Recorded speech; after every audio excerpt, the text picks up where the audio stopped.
lifted by the news now, all the emotion. Ray Lewis's pending retirement. Since Lewis was drafted in the first round of the Ravens' first draft, they haven't lacked for leadership, and they have it many times over. But perhaps the strongest member of the Ravens organization isn't number 52 or Suggs or Haloti Ngata. That honor may just go to OJ BRIGANCE, the former Ravens special teams captain who hasn't played a down in the NFL since 2002, but has been in the Ravens front office for the past 9 years. By his mere presence at work every day, BRIGANCE has shown strength and determination that has inspired the team around him. Hello, everyone.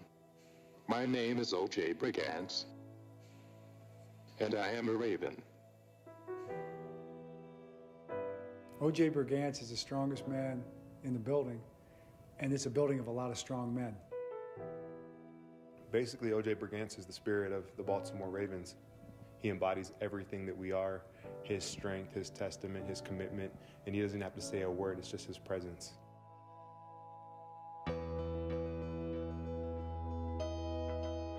In 2000, I was the special teams captain on the Ravens team that went to the Super Bowl. And he is corralled by OJ BRIGANCE.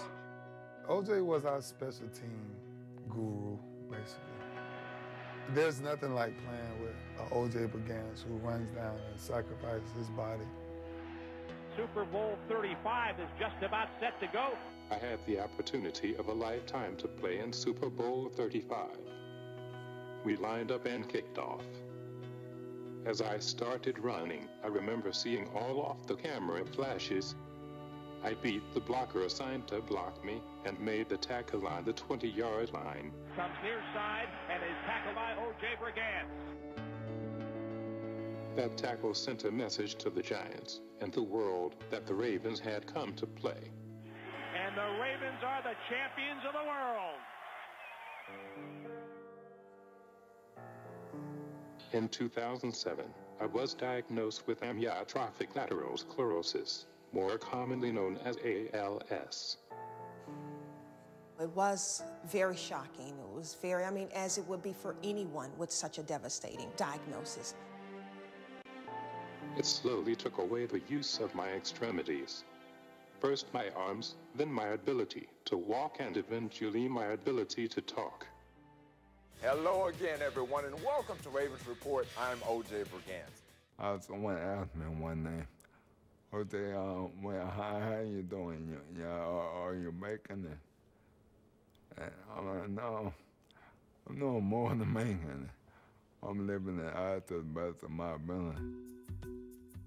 They told us someone living with ALS will probably live anywhere from 3 to 5 years. 5 years would be the longest. Well, we're in our 5th year, and we're going past our 5th year. What makes me get up 3 hours early to come into the office is the simple fact that God has blessed me to live another day. So I better get my hind parts moving. My title now is Senior Advisor to Player Engagement. You ready for this championship run? Alrighty now. Yes. He does so many different things, whether he gives you advice on how to play football, or for me, he helped me apply to get my MBA and get into school. All right, brother. Love you as always. It's the personal emails that he gives me, where he just hit you up random just to check on you to see how you're doing. You know, that stuff means the world to me. When you have somebody like that in your life, man, it helps you to be a better person, better leader. You know, so OJ's like, he's that big brother to me, man. OJ has been speaking to the team since '08, and he was still able to walk and talk at that time. Don't be satisfied, don't celebrate too much. We got some more to do. Yes, sir. Yes, sir. And since then, we've had him speak to the team through his equipment. He looks at the screen, and he can click the letters he wants to click and form the words and then form his message. Okay, OJ, you got something for us? Man, you did something very significant today. It is only beginning. Get ready for something great. He's the same spirit. He has the same heart. He told us, I don't want you guys to look at me different. That's why I still mess with him to this day. And it's something about you that's always inspired me to be a better man. Happy birthday. I love you a million times, bro. All right, glad to serve.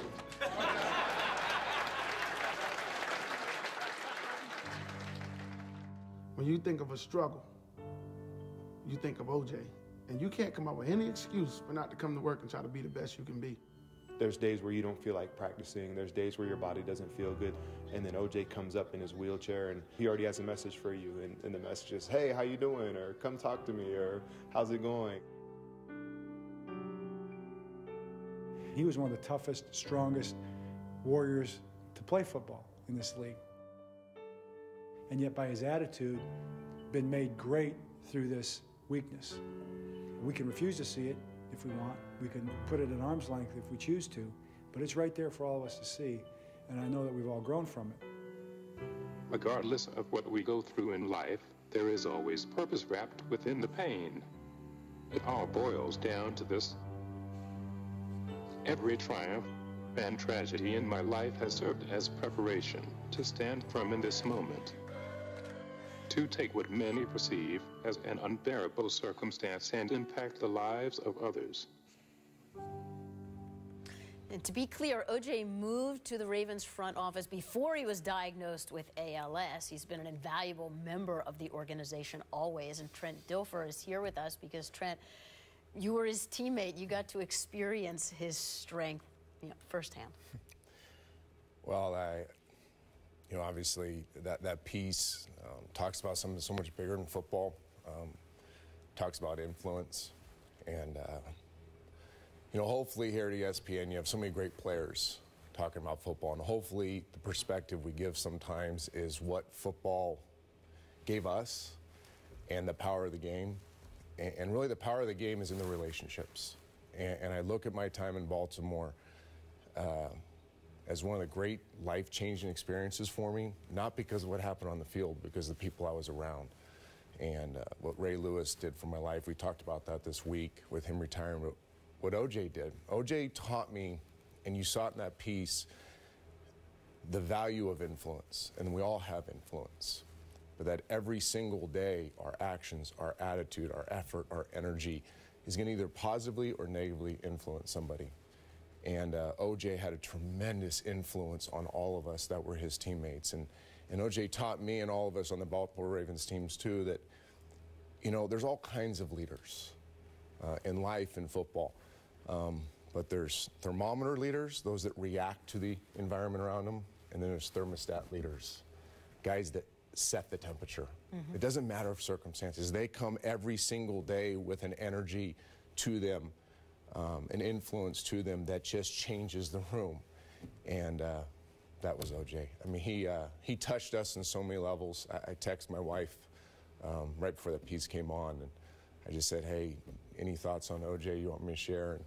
And her simple message back was life-changing. I mean, he's a life-changing type of human being, and it's just so awesome to sit there and watch him flourishing in his circumstances, not just surviving them. Yeah, says it all. And anyone who spent time around the Ravens organization knows, I mean, you nailed it, that it feels like family. After his diagnosis, OJ founded the BRIGANCE Brigade Foundation to help people living with ALS. And OJ is there. He's there today at M&T Bank Stadium, as always, a fixture, an inspiration. And the Ravens, so much to play for today and every day, inspired by the strength, very, very special man.